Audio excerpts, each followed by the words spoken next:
Welcome back to our YouTube channel Jazbaat GK tech. अगर आपने हमारे चैनल को सब्सक्राइब नहीं किया है तो जल्दी से जाके सब्सक्राइब करें और शेयर करें। तो चलिए आज की वीडियो हम स्टार्ट करते हैं। आज जो है वो हम पढ़ेंगे 3 अक्टूबर के करंट अफेयर्स के बारे में। सो हम पढ़ते हैं अपने फर्स्ट क्वेश्चन की तरफ। फर्स्ट क्वेश्चन है हमारा, recently Europe has won Ryder Cup golf 2023। How many times has Europe won outright and retain the cup once in a tied match. ठीक है। सो यूरोप जो है आपका, इसने 12 टाइम जो है राइडर कप जीता है। सो ऑप्शन डी जो है इसका राइट आंसर है। सो 12 टाइम जो है इन्होंने जीता है, और एक बार जो था इनका मैच जो है वो टाइड हुआ था 1979 में। इसके अलावा आपका हुआ कहाँ पे है, तो आप याद रखेंगे जो आपका राइडर कप है ये हुआ है इटली की कैपिटल रोम में। तो ये आपका स्टैटिक जीके का भी क्वेश्चन है, तो भी याद रखिएगा इटली की कैपिटल है आपकी रोम। और यूरोप ने फाइनल में किसे हराया है, तो यूरोप ने डिफीट किया है फाइनल में यूएसए को, या आप बोल सकते हैं अमेरिका को जो है वो डिफीट किया है। और राइडर कप जो है आपका वाई एनुअल गोल्फ कंपटीशन है। ईयर में 2 बार आपका राइडर कप जो है वो होता है। और राइडर कप जो नेम दिया गया है वो दिया गया है, एक बिजनेसमैन थे सैमुअल राइडर, तो उनके नेम पर जो है राइडर कप का नाम रखा गया है। राइडर कप आपका है क्या, तो राइडर कप जो है आपका एक गोल्फ का कंपटीशन है। फर्स्ट टाइम कब जो है आपका राइडर कप खेला गया था, सो फर्स्ट टाइम 1927 में जो है राइडर कप जो है वो खेला गया था। और जो आपका राइडर कप है इसमें यूरोप और अमेरिका की जो है डिफरेंट टीम जो है वो पार्टिसिपेट करती हैं। और इंडिया के कुछ फेमस गोल्फ प्लेयर हैं जिन्होंने एशियन गेम में भी जो है वो पार्टिसिपेट किया है। वो हैं आपके उद्यान मने, फिर आगे आपकी अदिति अशोक, अनिर्बान लहरी, दीक्षा डागर। तो ये कुछ जो है हमारे पास गोल्फ के प्लेयर्स हैं इंडिया के। और हमारे पास जो है वो 4 टूर्नामेंट होते हैं गोल्फ में, जिन्हें क्या कहा जाता है, ग्रैंड स्लैम, जो आपके अभी रिसेंटली जो है वो हुए हैं। सो ये भी याद रखिएगा। और वो आपके 4 ग्रैंड स्लैम्स कौन कौन से हैं, फिर एक है आपका द मास्टर, जिसको अगस्ता मास्टर्स भी कहा जाता है। उसके बाद हमारे पास आता है open championship, the US open slam. और यूएस ओपन स्लैम जो है आपका टेनिस में भी होता है, द टूर। तो ये जो है आपके कुछ 4 टूर्नामेंट जो गोल्फ में होते हैं जिन्हें ग्रैंड स्लैम कहा जाता है वो थे। सो बढ़ते हैं हम अपने नेक्स्ट क्वेश्चन की तरफ। नेक्स्ट क्वेश्चन है हमारे पास, two integrated theatre command ITC, जिसे बोला जाता है, will be set up by the Indian military at which of the following place to counter the threat from Pakistan and China. So two integrated theatre command जो है Indian military ने जो वो set up करी हुई हैं, बनाई हैं, कहाँ पे, इनकाउंटर करने के लिए पाकिस्तान और चाइना से थ्रेट को, तो कहाँ पे जो है ये आपका बनाया गया है। सो टू इंटीग्रेटेड थिएटर कमांड जो है हमारे पास ये बनाए गए हैं आपके राजस्थान के जयपुर में और यूपी के लखनऊ में। तो बी ऑप्शन जो है आपका राइट आंसर है। ठीक है, तो ये आप याद रखेंगे। और जो आपके आईटीसी बनाए गए हैं ये पाकिस्तान के लिए जो है आपका राजस्थान में, और चाइना के लिए जो है वो यूपी के लखनऊ में जो है ये थिएटर आपके बनाए गए हैं। अभी तक जो है हमारे पास इंडिया में सिर्फ एक थिएटर कमांड थी, अंडमान निकोबार थिएटर कमांड। ठीक है, तो ये भी आप जो है वो याद रखेंगे। आईटीसी आपका क्या है, इंटीग्रेटेड थिएटर कमांड है आपका, कि आपने क्या करना है, इकट्ठा करना है, इंटीग्रेट करना है अपनी तीनों फोर्सेस को, आर्मी, नेवी और एयर फोर्सेस को। ठीक है, तो जो आपका थिएटर कमांड है इसका मेन ऑब्जेक्टिव है कि इंक्रीज करना cooperation among 3 component of the armed force, जिसमें आपका आर्मी, नेवी और एयर फोर्स जो है वो आ जाते हैं। इसके अलावा हमारा जो आर्मी का इंडियन आर्मी का जो साउथ वेस्टर्न कमांड है वो कहाँ पे है आपका, तो साउथ वेस्टर्न कमांड जो है इंडियन आर्मी का वो जयपुर में है। और जो हमारा सेंट्रल कमांड है इंडियन आर्मी के, उसके हेडक्वार्टर है आपके लखनऊ में। तो ये भी आप याद रखेंगे। बढ़ते हैं अपने नेक्स्ट क्वेश्चन की तरफ। नेक्स्ट क्वेश्चन है हमारा, at which of the following places in India maritime theatre command will be set up. So किस प्लेस में जो है रिसेंटली इंडिया का मैरी टाइम थिएटर कमांड जो है वो सेटअप किया गया है। सो इसका राइट आंसर है आपका सी, करवार, कर्नाटका। तो कर्नाटका के करवार में आपका मैरी टाइम थिएटर कमांड जो है वो सेटअप की गई है। हमारा बेसिकली क्या है कि हमने क्या करना है, कोऑर्डिनेशन करना है between Indian navy, Indian coast guard and national disaster management force, इनके बीच में for all of this maritime organisation. So इसके अलावा कन्वार में हमारे पास एक प्रोजेक्ट भी है जिसका नाम है INS कादम्बा, जो कि आपका क्या है, नेम है ट्रेनिंग सेंटर इन कन्वार। सो कन्वार में हमारे पास एक प्रोजेक्ट है INS कंदम्बा, जो कि आपका क्या है, नेम है ट्रेनिंग सेंटर का, जो आपका कहाँ पे है, करवार में है। और जो आपका करवार है वो लार्जेस्ट बेस है इंडियन नेवी का इंडिया में। सो अगर आपसे पूछा जाए कि इंडियन नेवी का लार्जेस्ट बेस कहाँ पे है इंडिया में, तो इंडिया में जो है इंडियन नेवी का जो लार्जेस्ट बेस है वो है आपका करवार में। तो ये भी जो है वो आप याद रखेंगे। और जो आपका करवार बनाया गया है, जो आपका लार्जेस्ट बेस है इंडियन नेवी का, इसको जो है वो किस प्रोजेक्ट के अंडर बनाया गया है, तो ये भी याद रखेंगे। जो आपका लार्जेस्ट बेस है करवार इंडियन नेवी का, उसको जो है वो सी वर्ड प्रोजेक्ट के अंडर जो है वो बनाया गया है। सो ये जो है आप याद रखेंगे। इसके अलावा जो है हमारे पास इंडिया के पास 2 एयरक्राफ्ट कैरियर है, एक है INS विक्रम आदित्य एंड एक है आपका INS विक्रांत। तो ये दो जो है आप याद रखेंगे, दोनों के नाम जो है वो BIK से जो है वो स्टार्ट हैं, तो इसी से जो है वो आप याद रख लेना। सो बढ़ते हैं अपने नेक्स्ट क्वेश्चन की तरफ। नेक्स्ट क्वेश्चन है, recently Mohammed Muizzu has elected as the president of which of the following country of south Asia. So Mohammed Muizzu जो है आपके वो न्यू प्रेसिडेंट बने हैं। एशिया की किस कंट्री साउथ एशिया की किस कंट्री के जो है ये न्यू प्रेसिडेंट बने हैं। इसका जो आपका आंसर होगा वो होगा मालदीव्स। मालदीव के न्यू जो प्रेसिडेंट बने हैं वो बने हैं मोहम्मद म्यूजू, और ये जो है एक प्रो चाइना कैंडिडेट थे। इन्होंने किसे डिफीट किया है, इन्होंने डिफीट किया है Mohamed Solih in the election, ठीक है। और मोहम्मद सोलिह जो है आपके वो प्रो इंडिया थे। और जो हमारे पास और जो मीज़ू पार्टी थी, इन्होंने अलाउ किया है काफ़ी ज़्यादा चाइनीज़ को मालदीव्स में। और नेक्स्ट हमारे पास है कि इंडिया और मालदीव के बीच में जो है वो आपकी एक्सरसाइज होती है इकथा। तो इकथा जो है आपकी एक्सरसाइज किन 2 कंट्रीज़ के बीच में होती है, तो इंडिया और मालदीव के बीच में जो है ये आपकी होती है। इसके अलावा हमारे पास एक बायलैटरल एक्सरसाइज होती है इंडिया एंड मालदीव के बीच में, जिसका नाम क्या है, जिसका नाम है इक्विवेरिन। इक्विवेरिन का मतलब होता है फ्रेंडशिप। ये आपकी कहाँ पे हुई है, उत्तराखंड के चौवातिया में जो है ये आपकी अभी रिसेंटली जो है वो हुई है। ये सब जो है वो आप रखेंगे याद। इसके अलावा एक और एक्सरसाइज है हमारी जो ट्राइलेटरल एक्सरसाइज है, मींस कि वो 3 आपकी कंट्रीज़ के बीच में होती है। कौन कौन सी, इंडिया, श्रीलंका और मालदीव्स में के बीच में। तो उस एक्सरसाइज का नाम है आपका दोस्ती एक्सरसाइज। तो ये भी आप याद रखेंगे। बढ़ते हैं अपने नेक्स्ट क्वेश्चन की तरफ।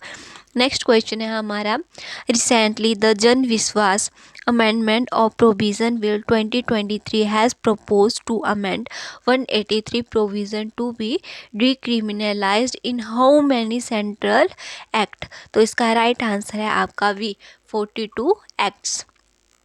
इसका मतलब ये है जो आपके पहले जो है आपके ये 42 एक्ट्स जो थे, इन्हें एज अ क्राइम जो है वो कंसीडर किया जाता था, लेकिन अब जो है इन्हें डीक्रिमिनलाइज कर दिया गया है। मीन्स कि अब ये आपके क्रिमिनल कैटेगरी में नहीं आते हैं। जो आपके छोटे मोटे केसेस होते हैं, किसी ने किसी के सर में मार दी वगैरह, मतलब जो छोटी मोटी लड़ाइयाँ जो है वो होती रहती हैं, वो आपकी इसमें आ जाती हैं। तो इन 42 एक्ट्स को, जिन्हें हम सेंट्रल एक्ट भी कहते हैं, इन्हें जो है वो डीक्रिमिनलाइज कर दिया है। और जो आपके 42 एक्ट्स हैं, इन्हें जो है वो एडमिनिस्ट्रेटेड किसने किया था, तो 19 मिनिस्ट्रीज़ जो हैं उन्हें जो वो जो है इसे एडमिनिस्ट्रेट जो है वो करेंगी। और जो मेन ऑब्जेक्टिव है बिल को डीक्रिमिनलाइज करने का, वो ये है कि जो आपके माइनर ऑफेंसेस होते हैं उनको डीक्रिमिनलाइज जो है वो करना। तो ये आपका इसमें था। नेक्स्ट हमारे पास आता है, recently, which of the following state has launched the Subhyatra scheme to support and facilitate overseas immigrant from the state to enhance international migration? Recently जो है आपका किस स्टेट ने लॉन्च की है शुभ यात्रा स्कीम सपोर्ट और फैसिलिटेट करने के लिए ओवरसी एमिग्रेंट्स को from the state to enhance international migration. तो इसका राइट आंसर है आपका सी, केरला। केरला ने जो है वो शुभ यात्रा स्कीम जो है वो लॉन्च की है। शुभ यात्रा का मतलब क्या है आपका, हैप्पी जर्नी। इसमें क्या होगा कि केरला ये चाहता है कि जो केरला के लोग हैं वो ज़्यादा से ज़्यादा जो है वो अब्रॉड में जाएं, बाहर की कंट्रीज़ में जाएं, ताकि वो वहाँ पे पैसा कमा के जो है वो केरला में भेजें। वो जो होंगे वो क्या होंगे, आपके रिस्पॉन्सिबल होंगे इंक्रीज़ करने के लिए प्रेस्टीज ऑफ केरला एब्रॉड और ग्लोबलाइजेशन को। तो ये जो है आपका इसमें है। और इसके लिए जो है वो 2 लाख रुपीज़ जो है वो आपका, इसके लिए जो है वो 2 लाख, जो केरला गवर्नमेंट है वो 2 लाख रुपीज़ जो है वो दे रही है। और जो केरला है वो क्या करेगा, जो केरला गवर्नमेंट है वो हेल्प करेगी उन्हें डॉक्यूमेंटेशन के लिए, टीचिंग जो है उन्हें about the country to which they are going. Teaching मतलब कि जिस कंट्री में वो जा रहे हैं उस कंट्री के बारे में उन्हें बताना। तो ये सब जो है वो गवर्नमेंट जो है, केरला की गवर्नमेंट जो उन्हें हेल्प करेगी। तो उसके अलावा वो जो है उन्हें सॉफ्ट लोन भी प्रोवाइड करवाएगी। तो ये जो था आपका इसमें था। नेक्स्ट हमारे पास आता है, recently world heart day 2023 was observe, what is its theme for this year. तो रिसेंटली आपका वर्ल्ड हर्ट डे जो है वो सेलिब्रेट किया गया है। कब किया गया है, 29 सितंबर को। इसकी थीम क्या थी, तो इसकी थीम थी आपकी यूज़ हार्ट नो हार्ट। तो ये जो है आपकी इसकी इस साल की जो है वो थीम थी। और जो आपके हार्ट के डॉक्टर होते हैं उन्हें क्या कहा जाता है, या जो हार्ट की स्टडी करते हैं उनके कहा जाता है कार्डियोलॉजिस्ट। तो अगर आपसे कहा जाए कि स्टडी ऑफ हार्ट को हम क्या बोलते हैं, तो स्टडी ऑफ हार्ट को हम बोलते हैं कार्डियोलॉजी। और जो डॉक्टर होता है कार्डियोलॉजी का, उसे क्या कहा जाता है, कार्डियोलॉजिस्ट। तो ये भी आप याद रखेंगे, ये आपसे 1 मार्क्स के क्वेश्चन में जो है वो पूछा जाता है। और जो आपका इंग्लिश में 1 वर्ड सब्स्टिट्यूशन वाला आता है उसमें भी ये आपका पूछा जाता है। अगर आपसे पूछा जाए स्टडी ऑफ हार्ट को क्या कहते हैं, तो स्टडी ऑफ हार्ट को कहते हैं कार्डियोलॉजिस्ट। स्टडी ऑफ हार्ट को कार्डियोलॉजी, और जो डॉक्टर होते हैं हार्ट के उन्हें कहा जाता है कार्डियोलॉजी। तो ये जो डॉक्टर होते हैं हमारे पास कार्डियोलॉजी के या हार्ट के, उसे कहा जाता है कार्डियोलॉजिस्ट। और स्टडी ऑफ हार्ट को कहा जाता है कार्डियोलॉजी। तो ये आप याद रखेंगे। इसके अलावा हमारे पास जो आपका वर्ल्ड हार्ट फेडरेशन जो है आपका कहाँ पे होता है, वर्ल्ड हार्ट फेडरेशन जो है आपका जिनेवा स्विट्ज़रलैंड में बेस्ड है। नेक्स्ट हमारे पास आता है, recently which of the following countries whiskeys had top the 2023 whiskeys of the world award. तो रिसेंटली किस कंट्री की विस्की जो है वो टॉप पे आई है 2023 whisky of the world awards में। इसका राइट आंसर है आपका सी, इंडिया। इंडिया में कौन सी जगह है जहाँ की विस्की जो है जिसे वर्ल्ड अवार्ड जो है वो मिला है विस्की में। इसका जो आपका आंसर है वो है इंडिया। और जो आपकी कंपनी है वो क्या, जो विस्की है आपकी, उसका नाम क्या है? तो जो विस्की है उसका नाम है सिंगल मॉल्ट विस्की। तो सिंगल मॉल्ट विस्की जो है इसे वर्ल्ड अवार्ड जो है वो मिला है विस्की में। और जो आपकी इंद्री है इंडिया में ही, तो इंद्री जो है वो आपकी मैन्युफैक्चर की जाती है हरियाणा में। किस कंपनी के थ्रू? तो पिकार्डली डिस्टिलरी। सो पिकार्डली डिस्टिलरी कंपनी है वो मैन्युफैक्चर करती है आपकी इंद्री विस्की हरियाणा में। और जो आपकी इंद्री है वो और किस नेम से फेमस है? तो इंद्री त्रिणी के नेम से जो है वो आपकी इंद्री फेमस है। सो नेक्स्ट हमारे पास आता है, recently PM has announced a week long programme for aspirational block name Sankalp Saptah. This programme will be observed in 500 aspirational blocks across how many district. तो रिसेंटली पीएम मोदी ने जो है वो अनाउंस किया है एक week long programme aspirational blocks के लिए, जिसका नाम क्या है? संकल्प सप्ताह। तो अगर आपसे नेम पूछा जाए एस्पिरेशनल ब्लॉक का तो क्या है? संकल्प सप्ताह। अगर आपसे पूछा जाए कि किन जो आपके 500 ब्लॉक हैं उन्हें कितनी डिस्ट्रिक्ट में जो है वो जो आपका प्रोग्राम जो है आपका 500 एस्पिरेशनल ब्लॉक का वो कितनी डिस्ट्रिक्ट में जो है वो आपका ऑब्जर्व किया गया है, मनाया गया है? तो आंसर होगा आपका 329 डिस्ट्रिक्ट में जो है आपका ये प्रोग्राम सेलिब्रेट किया गया है। और आप इसमें ये भी याद रखेंगे एस्पिरेशनल ब्लॉक आपके हैं क्या? तो एस्पिरेशनल जो आपके ब्लॉक्स हैं या डिस्ट्रिक्ट हैं, ये आपकी वो डिस्ट्रिक्ट हैं जो बैकवर्ड एरिया में आपकी आती हैं, या फिर जो आपकी डिस्ट्रिक्ट जो है इंडिया में वो क्या है? बैकवर्ड है, सोशली भी और इकोनॉमिकली भी। तो वहाँ पे आपका प्रोग्राम जो है वो ऑब्जर्व किया गया है। सो ये भी आप याद रखेंगे। तो बढ़ते हैं अपने नेक्स्ट क्वेश्चन की तरफ। और नेक्स्ट क्वेश्चन जो है हमारे पास वो आपका है, और क्वेश्चन शुरू करने से पहले एक और याद रखेंगे आप, जो आपके एस्पिरेशनल ब्लॉक्स प्रोग्राम है ये किसने लॉन्च किए थे? पीएम मोदी ने 7 जन 2023 को। तो ये भी आप याद रखेंगे। एंड जो आपके मैक्सिमम जो एस्पिरेशनल ब्लॉक हैं वो आपके कहाँ पे हैं?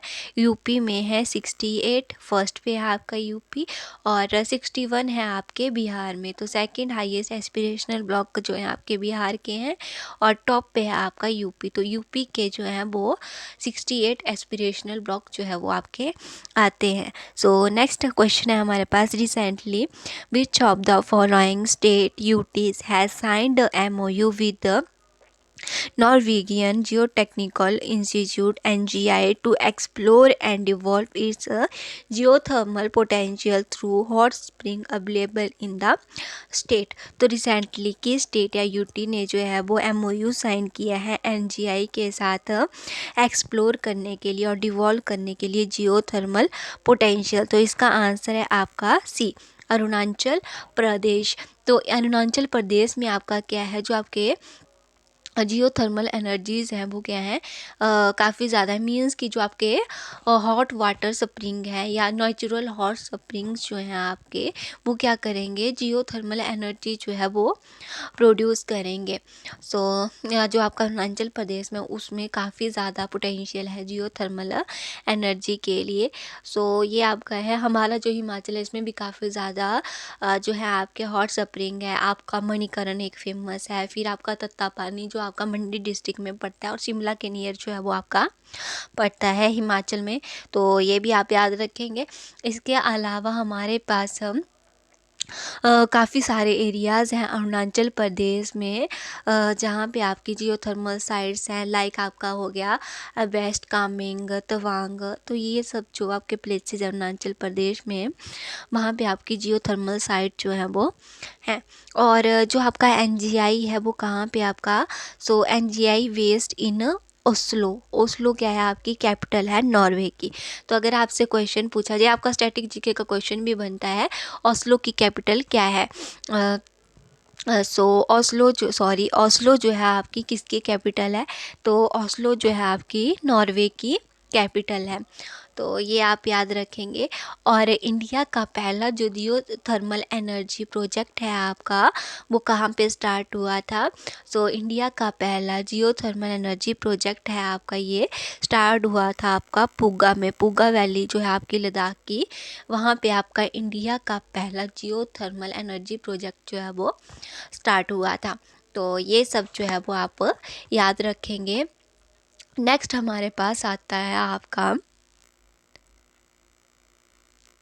सॉरी, सो नेक्स्ट हमारे पास है recently which of the following United Nation agencies has launch the review of maritime transport 2023। तो किस यूनाइटेड नेशन एजेंसी ने लॉन्च किया है review of maritime transport 2023? तो सी ऑप्शन इसका राइट आंसर है। UNCTAD United Nation conference on trade and development ने जो है वो लॉन्च किया है review of maritime transport 2023। और जो आपका United Nation conference on trade and development है, इसके हेडक्वार्टर कहाँ पे हैं? तो स्विट्ज़रलैंड के जिनेवा में जो है इसके हेडक्वार्टर है। तो ये आप इसमें जो है वो याद रखेंगे। सो नेक्स्ट हमारे पास आता है Recently, IATA International Air Transport Association has allotted three-letter code DXN for upcoming Jewar International Airport. This airport is situated in which of the following cities?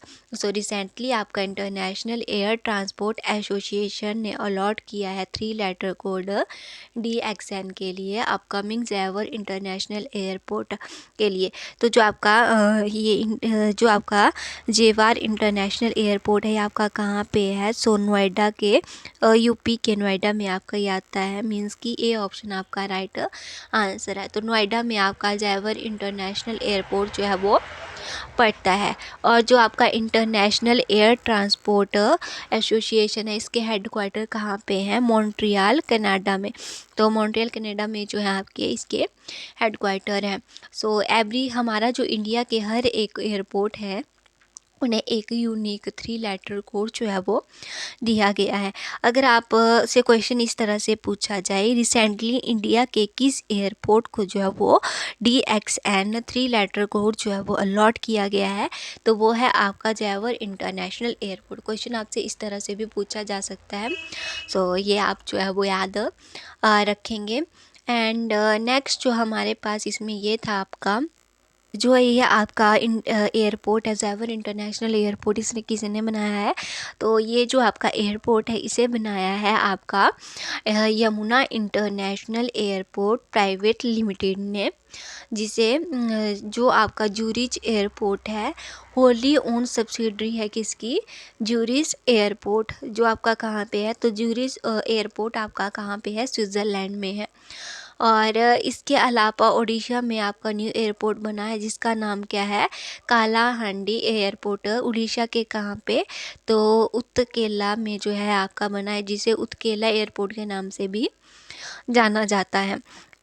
Next हमारे पास आता है recently the Indian railway has signed supply contract with which of the following company for manufacturing Vande Bharat train. So recently Indian railway ने जो है वो एक sign किया है सप्लाई कॉन्ट्रैक्ट किस कंपनी के साथ मैन्युफैक्चर करने के लिए वंदे भारत। सो इसका जो आंसर है आपका वो है डी, कीनेट रेलवे सॉल्यूशन। तो रिसेंटली जो है आपका इंडियन रेलवे ने कीनेट रेलवे सॉल्यूशन के साथ जो है वो सप्लाई कॉन्ट्रैक्ट साइन किया है वंदे भारत ट्रेन को मैन्युफैक्चर करने के लिए। और इन्होंने ये क्या करेंगे? 123 वंदे भारत ट्रेन जो है वो मैन्युफैक्चर करेंगे और 35 ईयर्स के लिए जो है वो उसे मेंटेन करेंगे। और जो आपका ये वंदे भारत ट्रेन जो आपकी इंडिया कॉन्ट्रैक्ट दे रही है कीनेट रेलवे स्टेशन को, सो इसको इंडिया और ये जो है आपका इंडिया और रसिया का जो है वो जॉइंट वेंचर है। तो जो आपकी कीनेट रेलवे सॉल्यूशन कंपनी है, वो 120 वंदे भारत ट्रेन जो है वो बनाएंगी और 35 ईयर्स के लिए जो है उन ट्रेन्स को मेंटेन भी करेंगी। नेक्स्ट हमारे पास आता है विच of the following country has successfully launch third military imaging satellite named Noor 3 into the orbit। So recently किस कंट्री ने सक्सेसफुली लॉन्च किया है थर्ड मिलिट्री इमेजिंग सैटेलाइट जिसका नाम है नूर 3 इनटू ऑर्बिट। सो इसका राइट आंसर है आपका डी। तो ईरान ने जो है वो लॉन्च किया है आपका नूर 3 सैटेलाइट ऑर्बिट में। और जो आपके बाकी के नूर 1 नूर 2 ये सब जो है वो किसके सैटेलाइट हैं, तो ये सब जो है वो आपके ईरान के सैटेलाइट हैं। सो आज की वीडियो में बस इतना ही। अगर आपको वीडियो अच्छी लगी हो तो लाइक करें, शेयर करें। Bye bye, thank you.